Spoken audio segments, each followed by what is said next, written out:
You ever had one of those days where you're just sitting there, minding your business, thinking life's finally going to give you a breather, and then, right out of nowhere, someone tries to rewrite the Bill of Rights over a cup of coffee? Yeah, that happened to me, and I'll tell you, the shock of it didn't hit me all at once. It started with a scream, the kind that yanks your attention straight out of whatever you're doing, no matter how important you thought it was.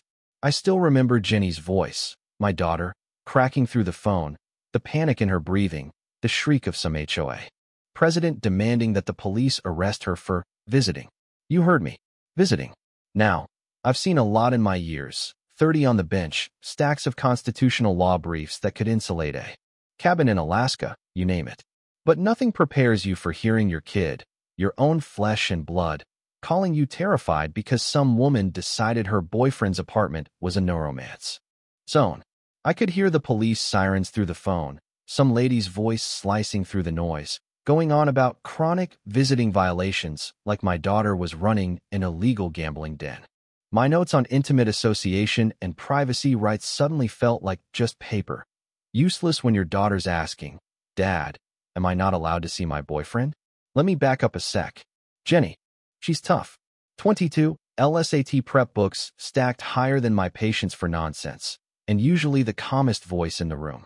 But that day, she sounded so young, so unsure, her words tumbling out. "Dad, the cops came while I was studying with Kyle. This woman screaming about visiting being illegal more than twice a week is against the rules." Can you imagine? Someone making your kid think love was a federal offense.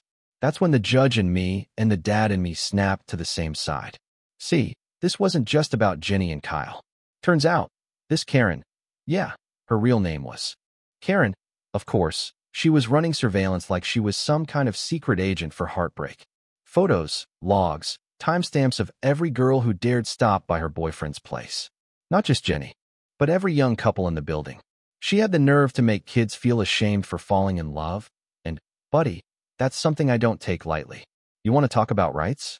Freedom of association, privacy, equal protection, that's basic constitutional bedrock.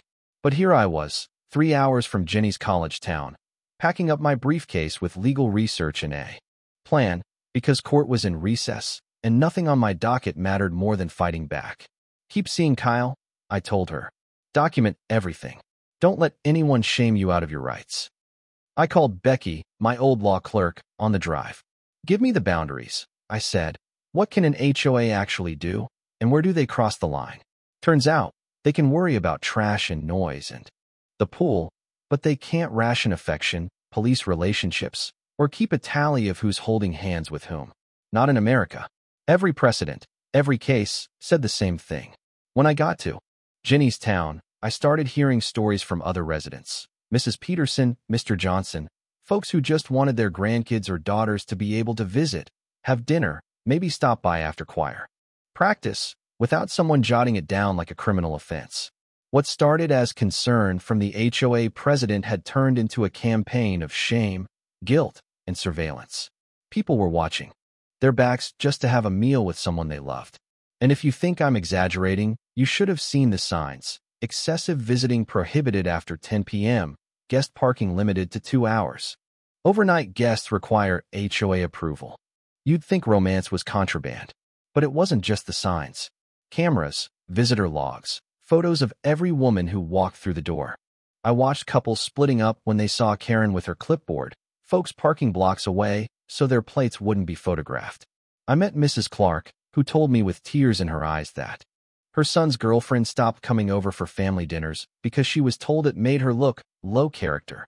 Imagine that, being told your love life devalues property.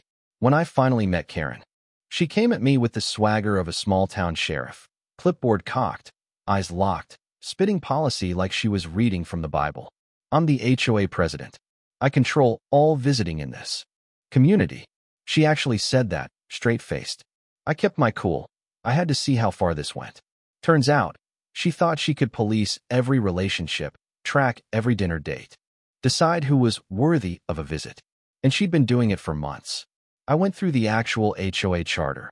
Nothing about romance, nothing about visit limits, just landscaping and noise rules. State law? Same story. No one, Not even a board with a fancy title has authority over love. But Karen, well, she'd built her whole empire on fear, and the scariest part was, it was working. Jenny, my Jenny, called me that night and asked, "Dad, maybe Kyle and I should take a break, just until this blows over?" That broke something in me. Nobody should have to question whether it's okay to love someone because of some wannabe dictator in a cardigan. And then, the final act, Karen organized an emergency community meeting to push for a vote. One visit a week, she said, to protect our property values. Flyers everywhere, propaganda about moral decay and plummeting home prices. Never mind that she made up half the stats. That room was tense, let me tell you. Couples ashamed, elders confused, property owners on edge. Karen stood at her podium, pictures of Jenny and Kyle flashing on the screen, calling them evidence of a crisis. And that's when I stood up, right at the back, just loud enough so everyone turned. "I have questions about these policies, Ms. White." I introduced myself, Benjamin Thompson, federal judge and father of the excessive visitor. You could hear the silence drop, like the air got sucked out of the room. Karen's confidence melted right there, clipboard shaking in her hand. "Wait, you're a judge?" she stammered.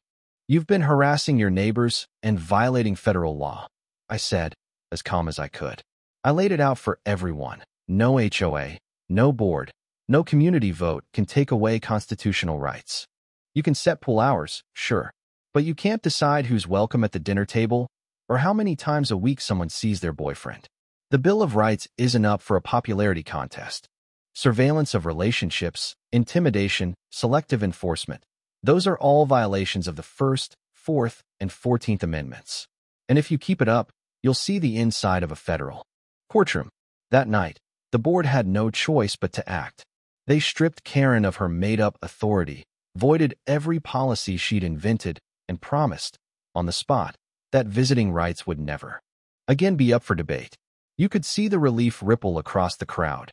Young couples looking up for the first time, parents apologizing for ever questioning their kids, neighbors realizing they'd been duped into playing along with something ugly. The weeks that followed, Jenny and Kyle went right back to their old routines. No more hiding, no more parking down the block. Mrs. Clark baked lemon bars for a Know Your Rights coffee hour. Folks started waving at each other again, not worrying about who was counting. Karen packed up and left, probably still clutching that clipboard. And Jenny? She told me she wants to go into civil rights law, help other couples who don't have a judge for a dad. Made me prouder than any ruling I've ever written. The story of Riverside. Meadows spread to other neighborhoods, other states. Even the legislature passed new rules so no one else would have to live like that. 6 months later, Jenny and Kyle got married in the courtyard, same spot where Karen once stood, demanding a vote to criminalize young love. This time, the neighbors clapped. No victory speeches, just laughter and good habits finally taking root. Sometimes, the law steps in, but most of the time, it's just people remembering what it means to live side by side, respecting each other's rights. So, tell me, if you were in my shoes, would you have let it go? Ever had a neighbor try to rewrite the rules on you? Drop your story down below, because when it comes to justice and community, everyone's got a tale to tell. And if you think what happened here matters, share your thoughts, your own run-ins with power-hungry folks, or just what you believe is truly fair. Who decides what's right and wrong when it comes to love? I'd love to hear where you stand, because that's the conversation that really makes a community.